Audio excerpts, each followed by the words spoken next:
Alors je voudrais encore crier Alléluia, parce que le Saint-Esprit m'offre l'occasion encore de partager ce moment avec vous. Je voudrais bénir le nom de Jésus pour tous ceux qui me reçoivent, qui me font l'honneur de me recevoir dans leur foyer. Que la grâce de Dieu demeure dans vos foyers, que la puissance du Saint-Esprit se meut dans vos vies, afin que là où vous êtes, dans le pays dans lequel vous vous trouvez, vous soyez la lumière qui éclaire l'obscurité dans le nom de Jésus. Avant ce message, je voudrais que nous nous accordions un tout petit peu, un petit moment pour bénir le nom de Dieu. Prions ensemble. Seigneur, ce soir, je voudrais que tous les cœurs, tous ceux qui me suivent, ceux qui avaient même envie de nous suivre, et que le diable est en train d'écarter de cet écran, Père, tu les ramènes parce que tu en as le pouvoir. Père, que nos cœurs soient transformés en cœurs de chair, réceptifs au message de l'Évangile, afin que là où nous sommes, nous soyons véritablement élevés parce que la gloire de Dieu règne en nous. C'est au nom puissant de Jésus que je prie. Saint-Esprit de Dieu, fais en sorte que ma volonté, ma chair se taise et que toi, ton esprit parle à tes enfants qui t'écoutent. Merci Père parce que je sais que tu le fais. Pour la gloire du Saint-Nom de Jéhovah. Amen. Dis Amen ce soir. Je voudrais encore magnifier le nom de mon Seigneur, celui-là même, qui, dans toute sa grâce, a fait de moi sa servante. Alléluia. Alors, nous allons partir d'un constat. Malgré le développement de la science et de la médecine, les maladies virales sont les plus compliquées. Elles sont très difficiles à guérir. De telle sorte que découvrir ne serait-ce qu'un virus, son mode opératoire est déjà un succès pour la science. Actuellement, le virus qui est au centre, qui est l'objet de toutes les recherches, c'est le VIH. Parce qu'il cause des milliers de morts, surtout en Afrique. Il décible la population, principalement la jeunesse. Et on a peur.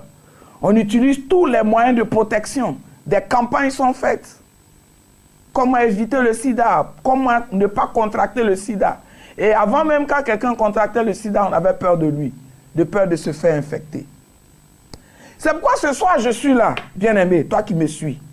Je suis là pour te révéler. Le Saint-Esprit m'envoie nous révéler un virus qui est très dangereux. Autant tu as peur du sida, un virus très dangereux pour ton âme, pour ton esprit.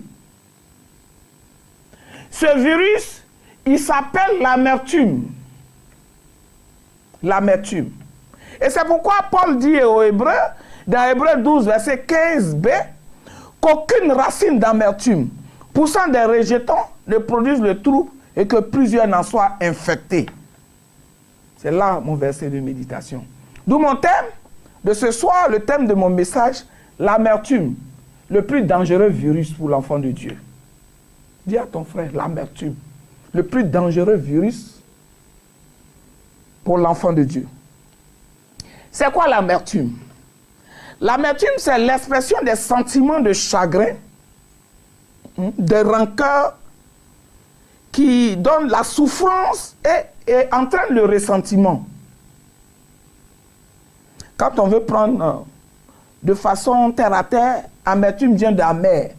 C'est ce qui ne fait pas du bien à l'âme, qui est amer. Autant le citron est amer sur ta langue, la nivaquine est amère sur ta langue. L'amertume aussi produit des sentiments amers pour l'âme, pour l'esprit. Virus, comme je l'ai dit tantôt, c'est un micro-organisme qui est à la base d'une maladie très très contagieuse et mortelle, tel le virus du sida. L'expression donc du chagrin, des rancœurs, du ressentiment est une maladie virale pour l'esprit. Voyez-vous, nous sommes à une période où les Hébreux ayant quitté le judaïsme, religion première des Juifs, pour accepter Jésus-Christ de Nazareth comme Seigneur, ils ont commencé à subir la persécution. Une persécution atroce, sans nom. Une souffrance indescriptible qui les emmenait à se poser la question de savoir si Dieu ne les a pas abandonnés. Parce que même pour sortir, c'était un problème. Ils étaient lapidés, frappés. Oh, souvenez-vous d'Étienne. Souvenez-vous de tous ces martyrs. Et eux, Hébreux, alors qu'on est venu leur présenter que Jésus est celui qui sauve. Jésus est la lumière du monde.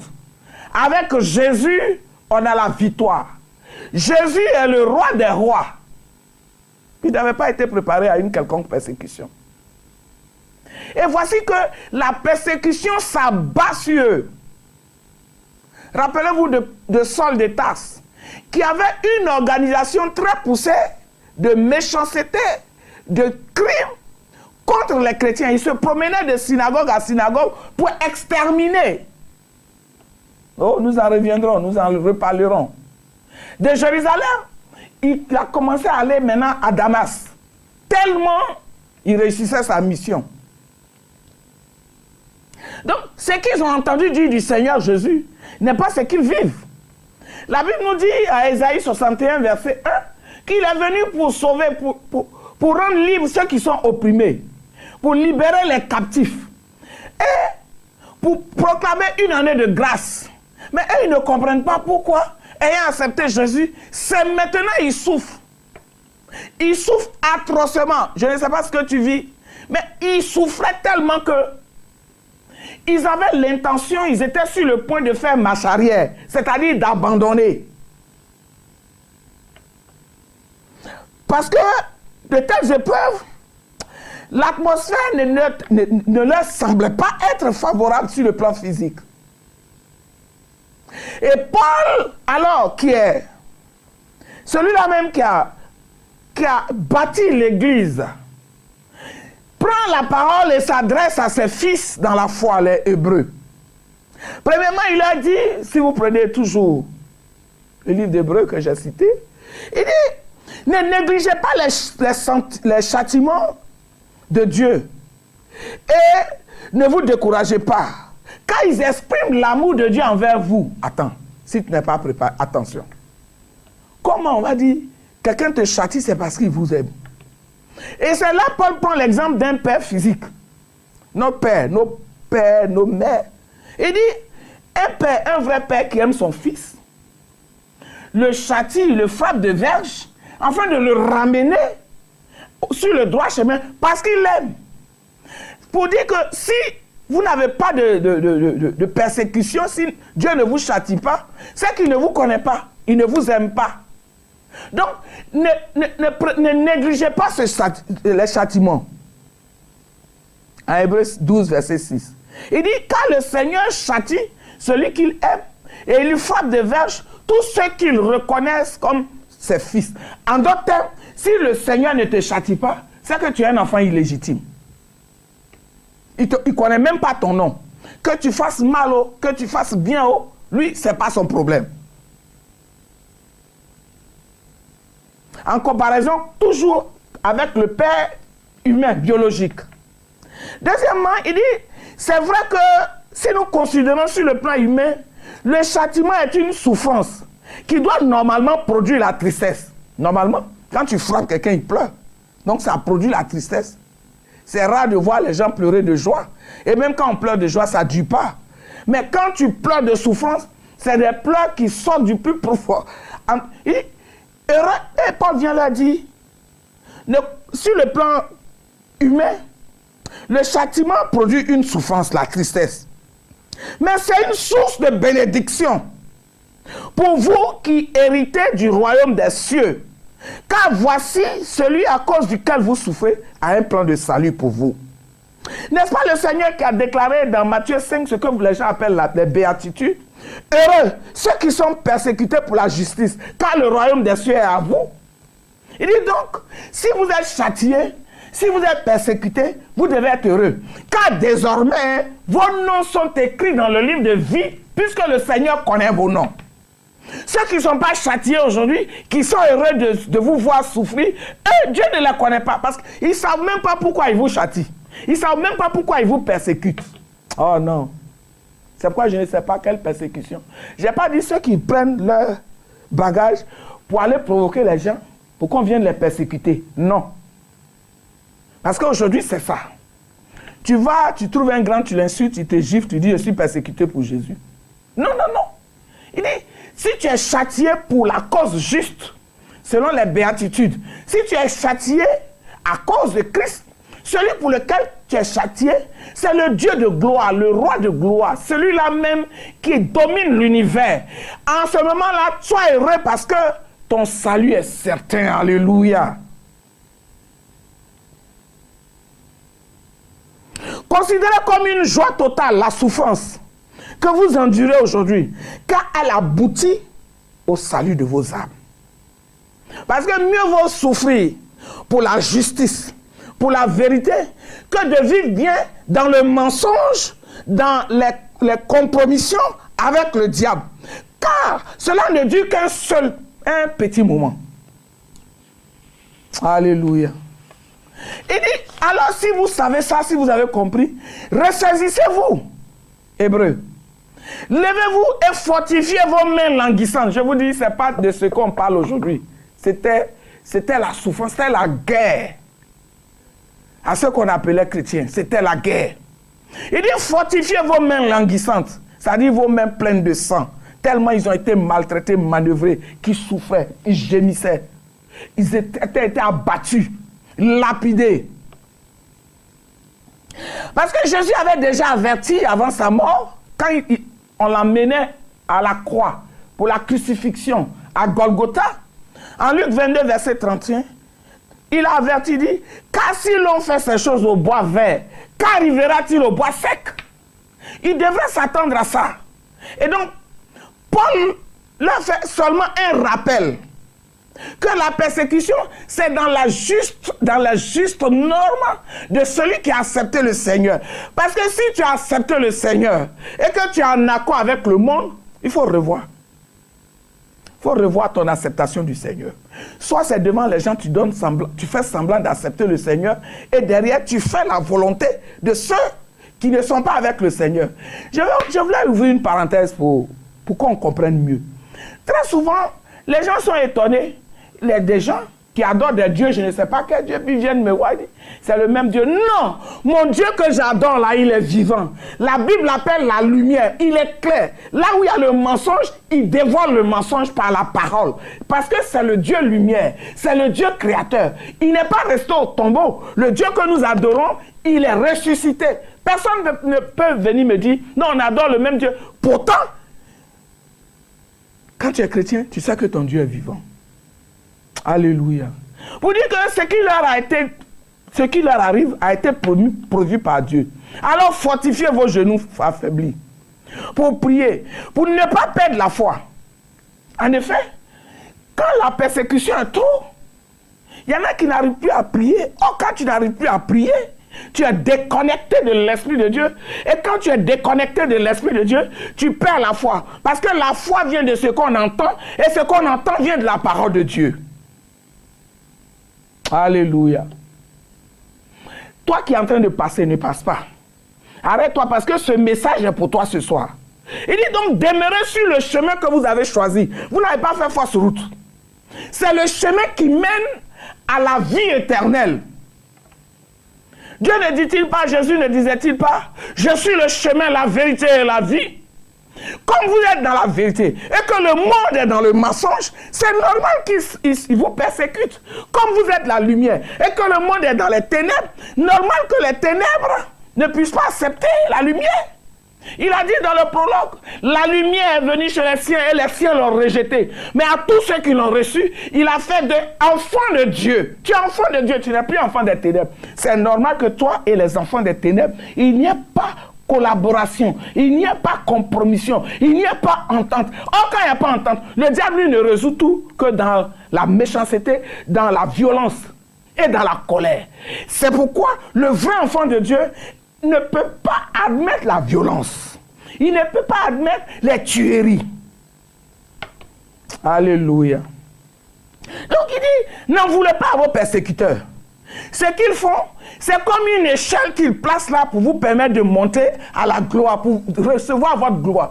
Plus il vous persécute, plus Dieu met un cachet spécial pour dire, celui-ci est ma fille, celle-ci est ma fille, celui-ci est mon fils. Ne dit-on pas qu'on ne peut jamais connaître de gloire sans passer par la croix? Et c'est votre croix. C'est vrai que vous n'allez pas mourir pour quelqu'un qui a déjà accompli ce acte-là. Mais vous devez aussi connaître la persécution. Et plus vous supportez la persécution, plus Dieu se déverse en vous et vous qualifie davantage et la gloire de Dieu resplendit. Alors, à la fin de la... Attends, quand tu es persécuté, après la persécution, attends-toi à la gloire de Dieu. Parce que la main de Dieu s'est levée pour toi. Alléluia. Il dit, mais au-delà de tout ça, recherchez la paix avec eux. Fuyez le péché sous toutes ses formes pour atteindre le but qui est de voir le Seigneur, qui est une grâce. Sachez que vous êtes la lumière du monde. Veillez sur vos comportements pour ne pas que cela se transforme en amertume et vous amène à... C'est-à-dire, il ne faut pas que cela vous fasse mal pour vous pousser à la vengeance, pour garder en vous des rancunes contre eux. Bien au contraire, priez pour eux. Parce que ce qu'ils recherchent, c'est que vous soyez dans l'abattement, dans l'amertume, afin de pouvoir décider un jour de se venger et de contaminer les autres. Parce que quelqu'un qui vit dans l'amertume contamine l'autre à côté, tout le monde. On ressasse les anciennes choses. Oui, il m'a fait ça, ça me fait mal. Il aussi dit oui, ça m'a... Et puis, l'amour de Dieu disparaît d'entre vous et les communautés sont cassées parce que tout le monde est déconnecté. Dieu t'a dit, à moi la vengeance, à moi la rétribution. Tu n'as pas à garder l'amertume en toi. Ça tue ta foi. Parce qu'il faut avoir un cœur dégagé, un cœur plein d'amour et de joie pour pouvoir communier avec ton Père. Alléluia. Ils doivent vous imiter. Aujourd'hui, nous remarquons quoi? Dans nos communautés, l'amertume est répandue. La vengeance est répandue. Les gens sont amers les uns envers les autres. Et cela, dans leurs relations. L'hypocrisie. Ce sont les chrétiens qui sont à la base des querelles. Partout. Car nous n'arrivons pas à pardonner toutes les offenses. Ce qu'on croit offense. Mais si toi, on ne t'offense pas, comment tu peux exprimer le pardon? Parce que le pardon s'exprime, on parle de pardon, selon la hauteur de la faute, la gravité de la faute. Quand tu pardonnes, alors on sait que tu es différent. Puisque le signe qui te distingue de l'enfant du diable, c'est que toi, tu es né de l'amour. Donc l'amertume ne peut pas rester en toi. L'amertume, la mère. Là où il y a l'amour, il ne peut pas avoir d'amertume. Or, l'amertume, c'est un virus qui pousse des racines. Parce que des rejetons. Le premier rejeton, c'est la vengeance. L'autre rejeton, c'est la colère. L'autre rejeton, c'est l'hypocrisie. L'autre rejeton, c'est les murmures. Oh, on doit faire toutes choses sans murmure, ni hésitation. Dieu nous ordonne de pardonner comme Christ nous a pardonné en Éphésiens 4, verset 32. Et donc, quand ce virus vient entrer dans notre vie, nous tombons gravement malades. Parce que si tu es amer vis-à-vis de quelqu'un, est-ce que tu peux prier pour lui? Tu ne peux plus prier pour lui. Si nous ne laissons pas le médecin des médecins, écoutez, quand les gens sont malades, ils sont prêts à aller à l'hôpital. Mais le virus qui tue ton esprit est plus dangereux que le virus qui tue le corps. Je pourrais même dire que c'est quand l'esprit est mort que le virus physique fait son entrée dans ta vie.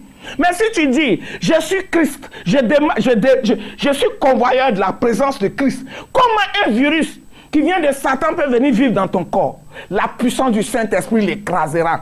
Laissons le Saint-Esprit travailler en nous pour ne pas qu'il y ait l'amertume en nous. Voyons tout ce qui arrive comme permis par Dieu. Écoutez, quand une action commence, tant que tu n'as pas vu la fin, ne te dis pas que tu as perdu. Parce que la victoire est pour toi. Jésus a arraché la victoire à Satan. Ils ont voulu mettre l'amertume en Christ pendant la crucifixion, quand il partait à la croix. Mais Christ a dit quoi? Pardonne-leur. Donc tu as les ressources suffisantes pour pardonner à tes oppresseurs, à tes persécuteurs, afin que tu aies toujours la victoire. Je te parle, toi qui m'écoutes, parce que tu es la source de la division dans ta famille. Même dans les foyers, c'est l'amertume qui fait les divisions. On ressasse, on ressasse, on ressasse. Une faute, on ne peut jamais pardonner. Ah, il m'a fait ça. Ah, il m'a fait ça. On dit, bon, on règle. Demain, on dit, avant-hier, il m'avait fait ça. J'ai dit, pardonnez. L'autre jour encore, il m'a fait. Aujourd'hui, il revient. En d'autres temps, tu n'avais pas pardonné. Parce que quand tu pardonnes, on n'en parle plus. C'est fini pour de bon. Laissons le médecin des médecins. Celui qui soigne l'esprit, celui qui soigne l'âme, nous soigner. Nous en avons besoin en Afrique. Parce que tant que nous serons ainsi, nous allons bloquer notre développement.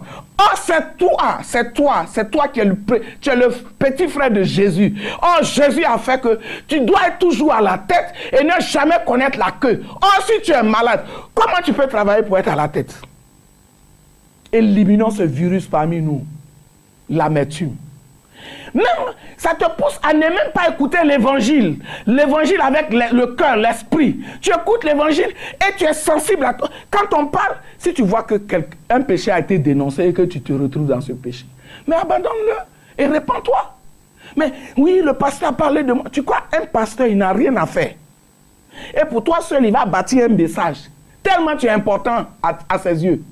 Les messages sont bâtis sous inspiration. Toi qui m'écoutes, tu es tout en train de te plaindre de ton pasteur. Parce que l'amertume, tu n'as jamais voulu, tu n'as jamais accepté. Qu'il ait dit non à une décision que tu devais prendre, qui devait faire plaisir à ta chair. Mais nous ne sommes pas là pour faire grandir la chair, pour développer la chair. Nous sommes là pour faire développer l'esprit. Et si tu prends une décision qui développe la chair, on est obligé de dire non. Cela ne veut pas dire que le pasteur est contre toi. Et depuis, tu ressasses des problèmes avec le pasteur. Tu es dans l'amertume. Avec ta famille, avec tes frères et sœurs, avec tes bien-aimés, avec quiconque. Mais tu ne peux pas évoluer parce que tu rétrécis tes horizons. Tu ne parles à personne. Ah, lui là, il m'a fait ceci. Et avant-hier, il m'avait fait ceci. Donc lui là, je me méfie de lui. C'est toi qui te méfies de tout le monde à la fois. Mais toi, qui se méfie de toi? Ah, je me méfie de lui, il est comme ça. Lui là, il est dangereux. Tu l'as vu? Tu es qui pour le juger? C'est l'amertume. Et tu contamines les autres parce que quand ils arrivent à l'église, ces gens de personnes, tu as vu, non? La dernière fois, comme leur église, ils sont comme ça. Ça devient maintenant leur église. Leur église, mais tu fais quoi? Tu fais quoi dans leur église? Parce que tu vis dans l'amertume. C'est un péché. Ce virus que tu as laissé entrer dans ta vie empoisonne ta vie et ça risque de te tuer. Sinon, ça t'a déjà tué. Lève-toi, dis non à l'amertume. Et donne gloire au nom de Jésus. Alléluia. Réconciliez-vous, enfants de Dieu. En Côte d'Ivoire, partout où tu m'attends. Levez-vous et réconciliez-vous. Chassez l'amertume de vos vies et donnez gloire au nom du Seigneur Jésus. C'est un virus dangereux pour ton esprit. Aujourd'hui, tellement... les différentes guerres, je parle de mon pays, la Côte d'Ivoire. Avec tout ce qui s'est passé, chacun de nous a gardé en lui une amertume, fâché, la colère. Mais si nous demeurons dans cet état, nous n'allons pas faire avancer notre pays. Et les païens sont en train de créer des commissions de réconciliation, etc. Or, toi, Dieu t'a donné le ministère de la réconciliation, toi chrétien. Mais à cause de l'amertume, tu t'es mis sur le même pied d'égalité que les enfants de l'autre côté. Ce soir, si tu m'écoutes, laisse tout ça tomber. Quand Dieu, si c'est une maison que tu as perdue, Dieu va te donner 1000 maisons. Le vide qu'un parent peut-être que tu as perdu pendant la crise, Dieu te permettra de combler le vide. Et tu vas voir que le malheur, la tristesse que Satan voulait voir l'issue de ta vie se transformera en joie. Parce que le Saint-Esprit aura ôté de toi l'amertume. Nul ne peut venir ôter de toi cette amertume. C'est toi-même qui dois aller vers le Saint-Esprit et demander au Saint-Esprit, viens habiter en moi. Je vous en supplie. Pendant que je parle de ça, mon cœur saigne. Quand je vois que c'est les enfants du diable qui nous dictent la loi, mon cœur saigne et je pleure. Lève-toi. Va dans ta chambre. Parle à ton Dieu. Dis au Saint-Esprit de poser en toi ta puissance afin que l'amertume te quitte et que tu prennes ton bâton de pèlerin et tu passes sur chacun de tes frères pour dire faisons la paix, faisons la paix. L'État de Côte d'Ivoire n'aura pas besoin de dépenser des milliards et des milliards. Parce que les enfants de Dieu se seront levés, de véritables enfants de Dieu se seront levés pour pardonner, pour disqualifier en eux l'amertume. Et lorsque nous nous sommes réconciliés, chaque chrétien vient d'une famille, alors nos familles se réconcilieront et la Côte d'Ivoire sera réconciliée. Et nous allons aider la Côte d'Ivoire à se réconcilier avec Dieu. Mais si nous sommes réconciliés avec Dieu, qui pourra venir encore nous diviser? Chassons de notre pays ce virus. Chasse de ton pays, toi qui me suis ce soir, le virus de l'amertume, afin que le diable soit humilié, qu'il soit honni, à la gloire du puissant Jésus-Christ de Nazareth que nous adorons. Lève-toi et acclame, pardonne à ton mari, que l'amertume quitte ton foyer, afin que ton foyer aussi aille de l'avant, que l'amertume disparaisse de nos cœurs, dans le nom de Jésus. Que la paix de Dieu remplace l'amertume, que la joie du Saint-Esprit remplace l'amertume, afin que véritablement nous soyons identifiés comme des enfants de Dieu, du vrai Dieu, du véritable Dieu, à la gloire du Saint-Esprit, au nom de Jésus. Shalom, shalom, shalom. On s'attrape la semaine prochaine au nom de Jésus. Amen.